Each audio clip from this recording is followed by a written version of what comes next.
Banking awareness. Episode 15। Cyber fraud, आपकी लक्ष्मण रेखा। Cyber fraud और उससे बचाव विषय पर इस विशेष विस्तृत एपिसोड की लंबाई लगभग 25 मिनट है। आप इसे इस विषय का महा एपिसोड भी कह सकते हैं। हो सकता है कुछ लोग इसकी लंबाई देखकर इसे स्किप कर दें, लेकिन मेरा मानना है कि साइबर फ्रॉड के बारे में अपनी सुरक्षा के लिए लगाए गए ये 25 मिनट आपके डिजिटल जीवन की सबसे उपयोगी सुरक्षा जानकारी में से एक हो सकती है, क्योंकि इस एपिसोड में हम साइबर फ्रॉड की केवल एक दो घटनाओं या किसी एक स्कैम की बात नहीं करेंगे। हम समझेंगे साइबर क्या है, साइबर फ्रॉड क्या है, ठग लोगों को कैसे अपने जाल में फंसाते हैं, कौन कौन से कॉमन और नए तरीके इस्तेमाल हो रहे हैं, और सबसे महत्वपूर्ण, आप अपनी साइबर सिक्योरिटी की लक्ष्मण रेखा कैसे बनाए रख सकते हैं। हमने कोशिश की है कि साइबर फ्रॉड से जुड़ी महत्वपूर्ण जानकारी को एक ही एपिसोड में एक जगह सरल भाषा और क्रमबद्ध तरीके से आपके सामने रखा जाए।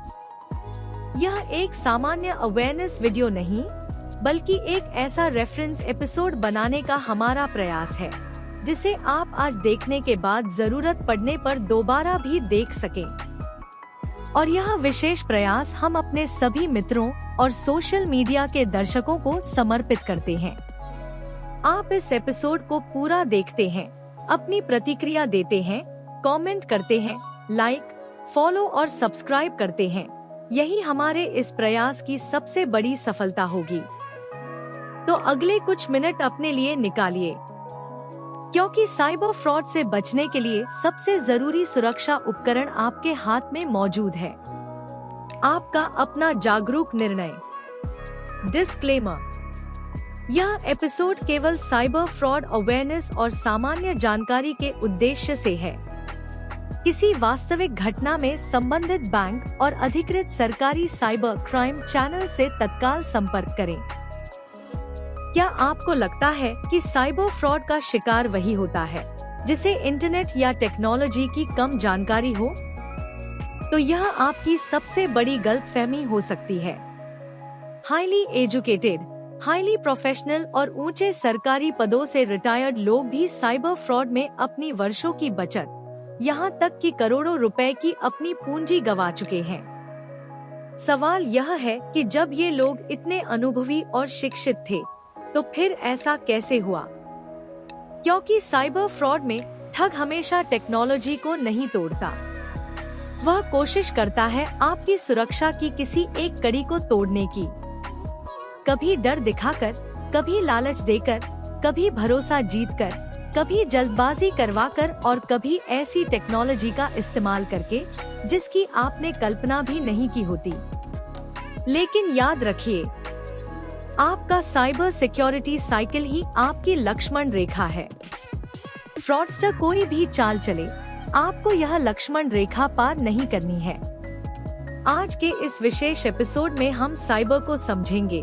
साइबर फ्रॉड क्या है, ठग किन पुराने और नए तरीकों से लोगों को फंसाते हैं, कौन आसानी से टारगेट हो सकता है, और सबसे महत्वपूर्ण, अपना साइबर सिक्योरिटी साइकिल कैसे बनाए रखें ताकि ठग की चाल आपके खाते और आपकी मेहनत की कमाई तक पहुंचने से पहले ही रुक जाए। और अगर दुर्भाग्य से फ्रॉड हो भी जाए तो शर्म, डर या लोग क्या कहेंगे की चिंता किए बिना तुरंत क्या करना है, यह भी समझेंगे। आज का एपिसोड क्यों? आज बैंकिंग बहुत तेजी से डिजिटल हो रही है। Mobile banking, internet banking, UPI और दूसरे डिजिटल पेमेंट माध्यमों ने बैंकिंग को हमारे हाथ में पहुंचा दिया है। लेकिन सुविधा बढ़ने के साथ फ्रॉडस्टर्स ने भी अपने तरीके बदल लिए हैं। आज ठग केवल किसी को फोन करके ओटीपी पूछने तक सीमित नहीं है। वे bank officer, police officer, courier company, customer care executive, investment expert या कभी कभी आपके किसी परिचित की पहचान या आवाज का इस्तेमाल करके आपको विश्वास में लेने की कोशिश कर सकते हैं। यानी खतरा केवल टेक्नोलॉजी का नहीं है, खतरा उस समय बढ़ता है जब टेक्नोलॉजी के साथ साइकोलॉजी का इस्तेमाल करके आपसे कोई गलत एक्शन करवाया जाता है। इसलिए साइबर फ्रॉड को समझना केवल टेक्नोलॉजी समझना नहीं है, यह अपने व्यवहार को सुरक्षित रखना भी है। साइबर क्या है? बहुत सरल शब्दों में समझिए। Computer, mobile, internet, digital networks और ऑनलाइन एनवायरनमेंट से जुड़ी दुनिया को व्यापक रूप से साइबर वर्ल्ड कहा जाता है। इसी से जुड़े शब्द हैं साइबर सिक्योरिटी, साइबर क्राइम और साइबर फ्रॉड। अब सवाल है, साइबर फ्रॉड क्या है? जब कोई व्यक्ति internet, mobile, computer, digital platform या किसी डिजिटल माध्यम का इस्तेमाल करके धोखे से आपकी जानकारी, एक्सेस या धन प्राप्त करने की कोशिश करता है, तो उसे साइबर फ्रॉड के रूप में समझा जा सकता है। और यहाँ एक महत्वपूर्ण बात है, हर साइबर फ्रॉड का मतलब यह नहीं कि ठग ने बैंक का कंप्यूटर सिस्टम हैक कर लिया। कई बार ठग ग्राहक को ही इस तरह मैनिपुलेट करता है कि ग्राहक स्वयं कोई ऐसी जानकारी दे देता है, कोई लिंक खोल देता है, कोई ऐप इंस्टॉल कर देता है या कोई ट्रांजैक्शन ऑथराइज कर देता है, जिससे फ्रॉडस्टर को आगे बढ़ने का रास्ता मिल जाता है। यही कारण है कि ग्राहक की जागरूकता साइबर सिक्योरिटी की बहुत महत्वपूर्ण कड़ी है। फ्रॉडस्टर आखिर करता क्या है? ठगों के तरीके अलग अलग हो सकते हैं, लेकिन उनकी रणनीति में अक्सर कुछ समान बातें दिखाई देती हैं। डर, आपका अकाउंट बंद होने वाला है, आपके नाम से इलीगल पार्सल पकड़ा गया है, आपका सिम बंद हो जाएगा। लालच, आपने लॉटरी जीत ली, आपको बहुत बड़ा कैशबैक मिलेगा, यह इन्वेस्टमेंट कुछ ही दिनों में बहुत बड़ा रिटर्न देगा। भरोसा, मैं बैंक से बोल रहा हूँ, मैं पुलिस डिपार्टमेंट से बोल रहा हूँ, मैं आपका रिलेटिव बोल रहा हूँ। जल्दबाजी, अभी पेमेंट कीजिए, अभी OTP बताइए, अभी यह ऐप इंस्टॉल कीजिए। रुकने और सोचने का समय ही मत दीजिए। यही वह मोमेंट है जहां साइबर सिक्योरिटी साइकिल आपकी रक्षा करता है। साइबर फ्रॉड के कॉमन मोड्स। अब उन तरीकों को समझते हैं जिनका इस्तेमाल फ्रॉडस्टर्स करते हैं। 1. फिशिंग, फेक ईमेल, वेबसाइट या लिंक के माध्यम से आपको ऐसी जगह पहुंचाना जहां आपकी कॉन्फिडेंशियल इंफॉर्मेशन हासिल की जा सके। 2. स्मिशिंग, SMS या मैसेज के माध्यम से फेक लिंक, ऑफर या वार्निंग भेजना। 3. विशिंग, फोन कॉल करके बैंक, पुलिस, कस्टमर केयर या किसी ट्रस्टेड ऑर्गेनाइजेशन का अधिकारी बनकर जानकारी हासिल करने की कोशिश करना। 4. OTP, पिन और CVV फ्रॉड, आपसे कॉन्फिडेंशियल बैंकिंग इंफॉर्मेशन प्राप्त करने की कोशिश। याद रखिए, आपका OTP, UPI pin, ATM debit card pin, CVV और पासवर्ड आपकी कॉन्फिडेंशियल इंफॉर्मेशन है। 5. QR कोड फ्रॉड, किसी ऑफर, रिफंड या पेमेंट के बहाने QR कोड भेजा जा सकता है। एक महत्वपूर्ण बात याद रखिए, QR कोड स्कैन करना अपने आप में पैसे प्राप्त करने की प्रक्रिया नहीं है। यदि आप QR स्कैन करके UPI पिन डालकर ट्रांजैक्शन ऑथराइज कर रहे हैं, तो आप पेमेंट कर रहे हैं। 6. फेक कस्टमर केयर, आप इंटरनेट सर्च इंजन पर किसी बैंक, कोरियर या कंपनी का कस्टमर केयर नंबर खोजते हैं और फेक नंबर पर पहुंच जाते हैं। फिर वही व्यक्ति आपकी समस्या हल करने के नाम पर सेंसिटिव इंफॉर्मेशन या रिमोट एक्सेस मांग सकता है। 7. रिमोट एक्सेस फ्रॉड, आपको कोई एप्लीकेशन इंस्टॉल करवाकर आपके मोबाइल या स्क्रीन तक रिमोट एक्सेस लेने की कोशिश की जाती है। 8. फेक एप्स और APK, bill update, loan, reward या किसी दूसरी सर्विस के नाम पर अनजान एप्लीकेशन या APK इंस्टॉल करवाया जा सकता है। अनजान व्यक्ति के कहने पर कोई एप्लीकेशन या फाइल इंस्टॉल करना गंभीर जोखिम हो सकता है। 9. SIM swap. फ्रॉडस्टर आपके मोबाइल नंबर पर कंट्रोल प्राप्त करने की कोशिश करता है ताकि कम्युनिकेशन और ऑथेंटिकेशन से जुड़े महत्वपूर्ण मैसेजेस उसके पास पहुंच सके। 10. Fake investment. पहले छोटा लाभ दिखाकर विश्वास पैदा करना और बाद में बड़े इन्वेस्टमेंट के लिए प्रेरित करना। 11. Part time job scam. घर बैठे अर्निंग, रेटिंग, रिव्यू या ऑनलाइन टास्क के नाम पर शुरुआत करना और बाद में पेमेंट या इन्वेस्टमेंट के नाम पर पैसा मांगना। फ्रॉडस्टर्स के नए और सोफिस्टिकेटेड तरीके। अब साइबर फ्रॉड का वह हिस्सा जिसने इसे और गंभीर बना दिया है। Digital arrest. Fraudsters police, CBI, customs या किसी सरकारी अथॉरिटी का नाम लेकर डराने की कोशिश कर सकते हैं। आपको बताया जाता है कि आपके नाम से कोई इलीगल एक्टिविटी या पार्सल जुड़ा है। फिर वीडियो कॉल, लगातार मॉनिटरिंग और लीगल एक्शन के डर का इस्तेमाल करके पैसे ट्रांसफर करवाने की कोशिश की जाती है। फेक कोरियर बटा इलीगल पार्सल। आपको बताया जाता है कि आपके नाम से कोई पार्सल आया है जिसमें इलीगल सामान मिला है।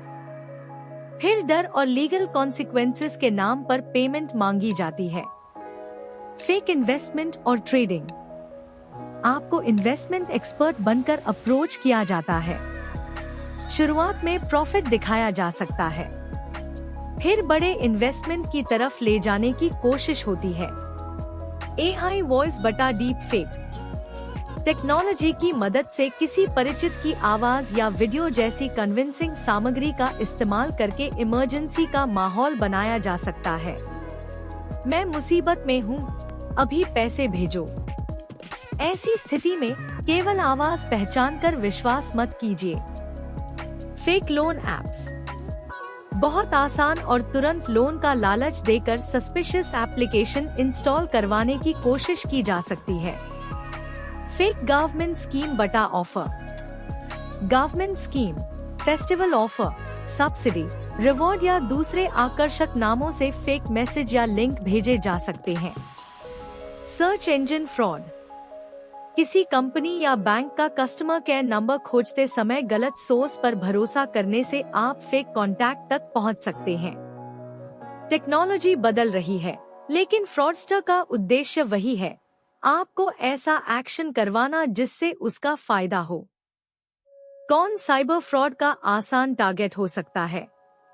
अब एक बहुत महत्वपूर्ण बात, साइबर फ्रॉड का शिकार केवल कम पढ़े लिखे लोग होते हैं। यह गलतफहमी है। हाईली एजुकेटेड लोग भी टारगेट हो सकते हैं। हाईली प्रोफेशनल लोग भी टारगेट हो सकते हैं।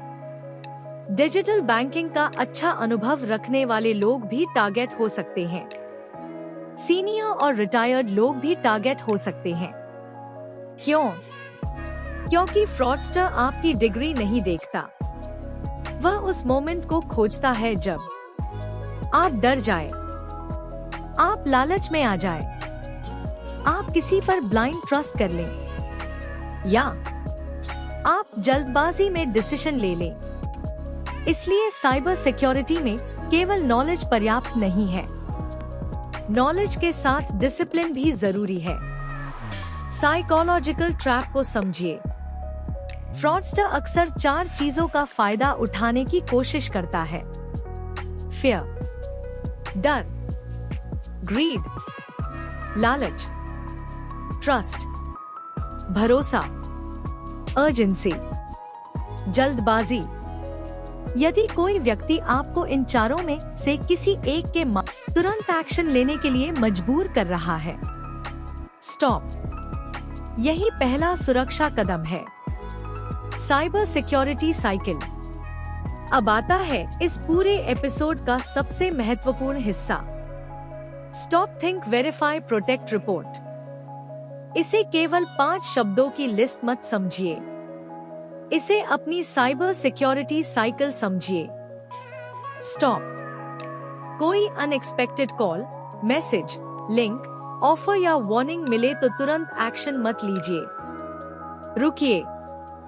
ठग आपको जल्दी करवाना चाहता है, आपको उसे जल्दी का फायदा नहीं देना है। थिंक। अपने आप से पूछिए, मुझसे ऐसा क्यों कहा जा रहा है? क्या यह सामान्य प्रक्रिया है? क्या कोई मुझे डराकर या लालच देकर डिसीजन लेने को मजबूर कर रहा है? वेरीफाई। जिस व्यक्ति ने कांटेक्ट किया है उसकी आइडेंटिटी इंडिपेंडेंटली वेरीफाई कीजिए। बैंक की जानकारी चाहिए तो बैंक के ऑफिशियल चैनल से संपर्क कीजिए। कस्टमर केयर चाहिए तो ऑफिशियल वेबसाइट या ऐप से नंबर लीजिए। किसी परिचित के नाम से पैसे मांगने पर भी दूसरे माध्यम से उस व्यक्ति से पुष्टि कीजिए। प्रोटेक्ट। अपने कॉन्फिडेंशियल क्रेडेंशियल्स सुरक्षित रखिए। OTP, UPI pin, password, ATM debit card pin, CVV जैसी जानकारी किसी के साथ शेयर न करें। अनजान लिंक पर क्लिक न करें। अनजान ऐप या APK इंस्टॉल न करें। रिमोट एक्सेस न दें। जहां उपलब्ध हो, मजबूत ऑथेंटिकेशन और MFA 2FA का उपयोग करें। ट्रांजैक्शन अलर्ट्स पर ध्यान दें। रिपोर्ट। और यदि फ्रॉड हो जाए या सस्पिशियस एक्टिविटी दिखाई दे तो चुप मत बैठिए, तुरंत एक्शन लीजिए। यही सिक्योरिटी साइकिल की आखिरी कड़ी है। यही आपकी लक्ष्मण रेखा है। अब इस पूरी बात को एक वाक्य में समझिए। आपकी साइबर सिक्योरिटी साइकिल आपकी लक्ष्मण रेखा है। फ्रॉडस्टर आपको डराए, आपको लालच दे, आपसे कहे कि वह पुलिस है, बैंक ऑफिसर है, कोरियर कंपनी से है, इन्वेस्टमेंट एक्सपर्ट है, आपके किसी परिचित की आवाज में बात करे, AI का इस्तेमाल करे, कोई नया और सोफिस्टिकेटेड तरीका अपनाए, फिर भी आपकी लक्ष्मण रेखा नहीं बदलनी चाहिए। आपने OTP नहीं देना, पिन नहीं बताना, पासवर्ड नहीं बताना, अनजान लिंक नहीं खोलना, अनजान ऐप नहीं इंस्टॉल करना, रिमोट एक्सेस नहीं देना, बिना वेरीफाई किए पेमेंट नहीं करना। फ्रॉडस्टर की चाल नई हो सकती है, आपकी सुरक्षा का नियम नया नहीं होना चाहिए। डिजिटल बैंकिंग में आपकी प्रोटेक्शन लेयर। अपनी डिजिटल बैंकिंग को सुरक्षित रखने के लिए कुछ बेसिक हैबिट्स हमेशा बनाए रखें। पहला, OTP, UPI पिन, पासवर्ड और CVV जैसी कॉन्फिडेंशियल इंफॉर्मेशन शेयर न करें। दूसरा, अनजान लिंक्स पर क्लिक न करें। तीसरा, अनजान एप्लीकेशंस या APK फाइल्स इंस्टॉल न करें। चौथा, किसी अनजान व्यक्ति को रिमोट एक्सेस न दें। पांचवा, customer care number official source से वेरीफाई करें। छठा, इन्वेस्टमेंट में केवल बड़े रिटर्न के लालच में पैसा न लगाएं। सातवां, इमरजेंसी कॉल में भी आइडेंटिटी इंडिपेंडेंटली वेरीफाई करें। आठवां, जहां उपलब्ध हो, 2FA MFA जैसी एडिशनल सिक्योरिटी सुविधाओं का उपयोग करें। नौवां, ट्रांजैक्शन अलर्ट्स को नजरअंदाज न करें। 10वां, सस्पिशियस एक्टिविटी दिखाई दे तो तुरंत एक्शन ले। फ्रॉड हो जाए तो क्या करें? अब एक बहुत महत्वपूर्ण स्थिति। मान लीजिए सावधानी के बावजूद फ्रॉड हो गया। सबसे पहली बात, घबराइए नहीं, छिपाइए नहीं, देर मत कीजिए। भारत में फाइनेंशियल साइबर फ्रॉड की तत्काल रिपोर्टिंग के लिए नेशनल साइबर क्राइम हेल्पलाइन 1930 उपलब्ध है। तुरंत ये कदम उठाइए। पहला, 1930 पर रिपोर्ट करें। दूसरा, national cyber crime reporting portal पर कंप्लेंट रिपोर्ट करें। तीसरा, अपने बैंक को तुरंत इन्फॉर्म करें। चौथा, यदि ट्रांजैक्शन UPI या किसी पेमेंट ऐप से हुआ है तो उस ऐप या बैंक के अवेलेबल कंप्लेंट डिस्प्यूट मैकेनिज्म का भी उपयोग करें। पांचवा, transaction details, screenshots, messages, phone numbers, UPI ID, transaction ID और उपलब्ध एविडेंस सुरक्षित रखें। और एक बात स्पष्ट, जल्दी रिपोर्ट करना बहुत महत्वपूर्ण है, लेकिन पैसे की वापसी की गारंटी कोई नहीं दे सकता। इसलिए सबसे अच्छी स्ट्रैटेजी है पहले बचाव, और अगर फ्रॉड हो जाए तो तत्काल रिपोर्टिंग। लोग क्या कहेंगे से बड़ा आपका नुकसान है। साइबर फ्रॉड के कुछ मामलों में यह भी देखने को मिलता है कि विक्टिम फ्रॉड होने के बाद शर्मिंदा हो गया। उसे लगा, लोग क्या सोचेंगे, मेरा मजाक उड़ाया जाएगा, लोग कहेंगे इतनी समझ होने के बाद भी कैसे फंस गए, और इसी संकोच में रिपोर्ट करने में देरी हो गई। यह गलती नहीं करनी है। साइबर फ्रॉड होना शर्म की बात नहीं है। ठग ने आपको मैनिपुलेट किया है, आपको शर्म से चुप नहीं होना है। 4 लोग क्या सोचेंगे, यह बाद में सोचिए। पहले अपने पैसे, अपने अकाउंट और अपनी डिजिटल सिक्योरिटी को सुरक्षित करने के लिए एक्शन लीजिए। सिक्योरिटी साइकिल की आखिरी कड़ी रिपोर्ट है। इसे शर्म, डर या सामाजिक दबाव के कारण टूटने मत दीजिए। एक महत्वपूर्ण भ्रम, साइबर फ्रॉड का मतलब हमेशा यह नहीं कि आपने कोई कॉन्फिडेंशियल इंफॉर्मेशन वॉलंटरीली दे दी। कभी फेक ऐप, कभी कॉम्प्रोमाइज्ड क्रेडेंशियल्स, कभी इम्पर्सोनेशन और कभी सोफिस्टिकेटेड सोशल इंजीनियरिंग का इस्तेमाल हो सकता है।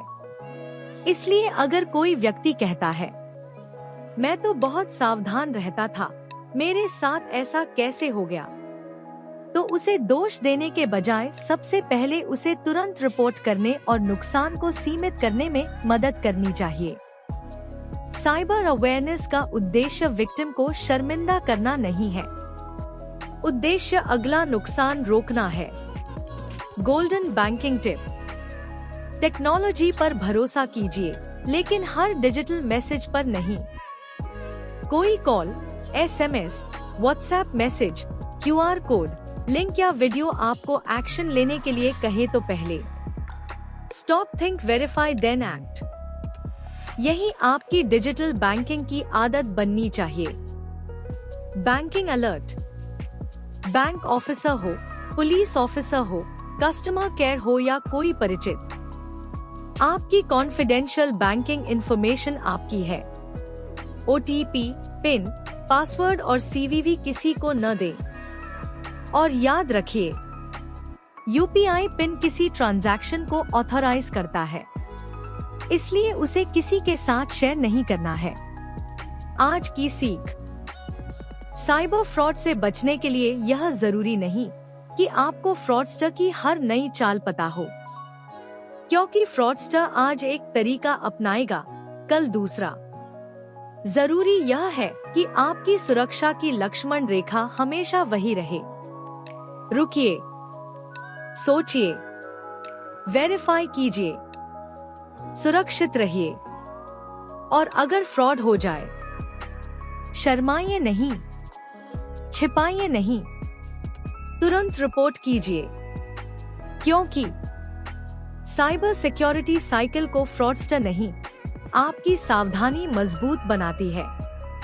फाइनल मैसेज, ठग टेक्नोलॉजी बदल सकता है, अपनी पहचान बदल सकता है, कहानी बदल सकता है, आपको डराने या लालच देने का तरीका बदल सकता है, लेकिन आपकी लक्ष्मण रेखा नहीं बदलनी चाहिए।